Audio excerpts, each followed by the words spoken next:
Bonjour et bienvenue pour le message intuitif de la semaine. Alors on démarre tout de suite avec l'oracle Cercle d'Alliance et le message pour toi maintenant. C'est la carte de la reconnexion à la déesse, carte numéro 17. On a vraiment ces deux polarités, yin-yang, qui sont représentées sur la carte avec un alignement à l'étoile. Donc il y a l'étoile, ça peut représenter les intentions en fait, ce que tu veux vraiment voir se manifester, se matérialiser. Il y a une notion d'alignement aussi avec la Kundalini, cette énergie de création qui remonte le long de cette femme représentée sur la carte.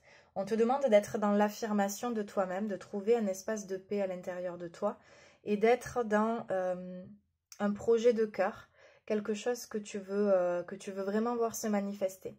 Il y a vraiment cette puissance aussi avec autour de toi l'extérieur, la relation à l'autre, les projets de cœur, tout ce que tu vois en fait autour de toi dans ce collectif extérieur, tu peux simplement trouver un espace aussi d'harmonie, quelque chose qui te convient. Il y a un réajustement à faire par rapport à ce que tu veux, comment toi tu te vois, comment toi tu te positionnes et ce qui se passe à l'extérieur. Donc ça te demande de te positionner cette semaine et de rester bien aligné, de rester dans ton rayonnement, tout simplement.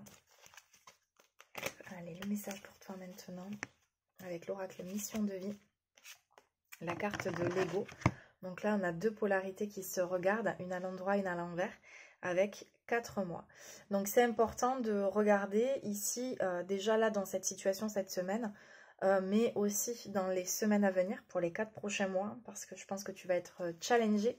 Et il y a une notion d'initiation, de mise à l'épreuve aussi dans cette carte. En tout cas, on te demande de regarder ton ego aussi. Il y a peut-être une part de toi qui cherche encore le besoin de reconnaissance, de s'affirmer par le contrôle ou la force. Finalement, c'est pas juste. C'est pas juste ni pour toi ni pour les autres. Donc, ce qui va être important là, c'est de chercher à faire différemment, de chercher un autre mode de fonctionnement, plus juste pour toi, plus juste pour ta relation à l'autre, et de finalement trouver un espace aussi plus calme, d'être plus à l'écoute aussi de ce qui te vient. Ça peut être dans une communication intérieure, mais ça peut être aussi dans des choses qu'on te renvoie. Je te dirais calme, douceur. Voilà, reste bien focus sur ce que tu souhaites. Accueille les autres aussi tels qu'ils sont. Dans cette carte, on te parle d'accueillir aussi l'autre dans peut-être sa blessure, sa personnalité ou son besoin de se prouver quelque chose. Cela ne t'appartient pas. Donc il n'y a pas besoin de rentrer en réaction en fait par rapport à ça. Mais simplement aller voir à l'intérieur de toi quelle est cette part d'ego là qu'il faut que tu regardes et que tu identifies pour laisser aller et que ça se libère tout simplement. Et on va tirer une autre carte avec l'oracle de Gaïa. Le message pour toi maintenant. Le message pour toi maintenant. Et c'est la carte de l'intuition. Mais en fait, c'est ça, hein, c'est dès que tu te reconnectes à ce que veut vraiment ton cœur, ce que tu veux vraiment au fond, tout en laissant aller dans ce vent, dans cette petite tempête qui peut se manifester aujourd'hui. Ça résume pas tout, en fait. Donc, c'est ne pas te laisser embarquer dans quelque chose qui n'est pas juste pour toi ou qui peut te déstabiliser, bien rester dans ton alignement, dans ton ancrage et revenir à la voix du cœur, à ce que tu veux vraiment et à ce qui est important pour toi. Et ça va te demander, oui, de vraiment changer un mode de fonctionnement, en fait. C'est ce mode de fonctionnement qui revient encore ici. Et puis une dernière carte avec l'oracle Féminité Sacrée. Le message pour toi maintenant. La pousse des rêves. Je décide de vivre mes rêves dans la réalité. J'écoute les messages que me transmettent mes rêves.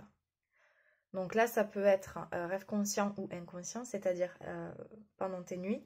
Mais ça peut être aussi pendant des méditations, une relaxation, différentes pratiques en fait que tu vas pouvoir avoir. Et où il y a des images, des scènes, des choses qui se manifestent. On va te demander d'être à l'écoute de cela. Et finalement d'écouter, c'est pas non seulement les messages des rêves et d'interpréter tes rêves, mais ça peut être aussi dans ce que toi tu as envie. Quels sont tes rêves, à quoi tu aspires vraiment en fait. Et c'est là que tu peux trouver des éléments pendant tes rêves, pendant tes méditations, il peut y avoir des symboles. Là, on voit que c'est la chouette représentée sur la carte avec la lune, mais ça peut être voilà, toute autre forme de symboles qui vont être là pour te montrer quelque chose, pour t'aider à cheminer, à trouver des réponses et à continuer à suivre ton intuition. En fait, ça va te donner des indications précieuses pour t'en avancer, pour ton cheminement. En tout cas, garde confiance à cette semaine parce que ça va te demander de rester bien dans ton axe, dans ton alignement. Ne te laisse pas désaxer, ne te laisse pas perturbé par ce grand courant d'air qui pourrait venir déstabiliser un petit peu tes énergies. C'est une initiation pour garder un alignement stable et solide. Donc continue sur cette voie. Je te souhaite en tout cas une très belle semaine et je te dis à la semaine prochaine pour un nouveau message intuitif. Namasté.